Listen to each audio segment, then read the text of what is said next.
Hey guys, happy Sunday. So, ayan, kaganapan ngayong araw Sunday guys. So, dahil binigyan tayo ng gulay si Ate Betty, ayan, so binigyan tayo ng mais, dahon ng palaya, mushroom, ayan guys, ang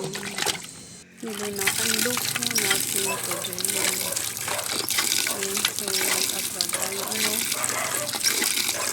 kasama yung so guys, ganyan ang magluto ng mga Ilocano. Agdanang-dang tayo kakabsat nek.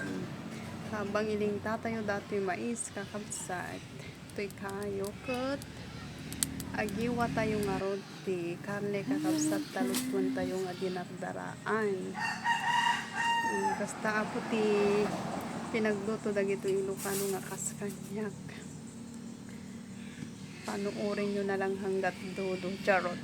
So guys, Tagalog sa Ilocano yung salita natin, para maintindihan naman yung iba.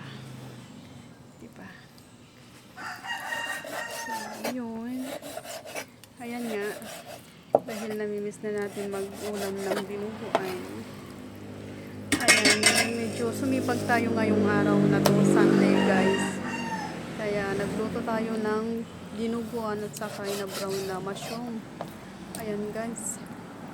So habang hinihiwa natin ang ating karne at pinapalambot naman natin yung mais sa kahoy guys. Ayan. So, ganyan lang tayo kasimple magluto guys. So dahil busy tayo guys, medyo iniiwan-iwanan natin ang ating niluluto. Kasi nga mahirap guys pagka nag-focus tayo masyado sa niluluto natin. Syempre may mga iba pa tayong ginagawa. So silip-silip lang. So ganyan tayo magluto ng ginagawa.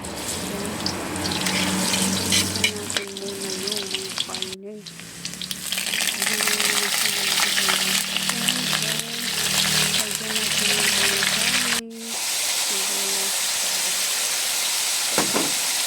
Hindi pa tayo masyado dito ginawa natin. Kaya ganyan lang muna ang ating mga salita. So pag nasanay mo maganda-ganda ng ating voice. Charot. So anyway, mikos-mikos lang natin para pantay ang pagkaluto ng ating dinuguan. Ayan. So, ganyan lang kasimple magluto ang mga Ilocano talaga guys. Kailangan i-isa natin ng mabote. Charot. So, panoorin na lang hanggang dulo guys.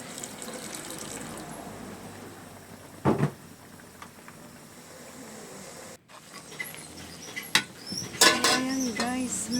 Ininext na natin na iluto ang ating inabraw na mushroom. Syempre guys, hinalo na natin ang dinuguan ng dugo. Charot.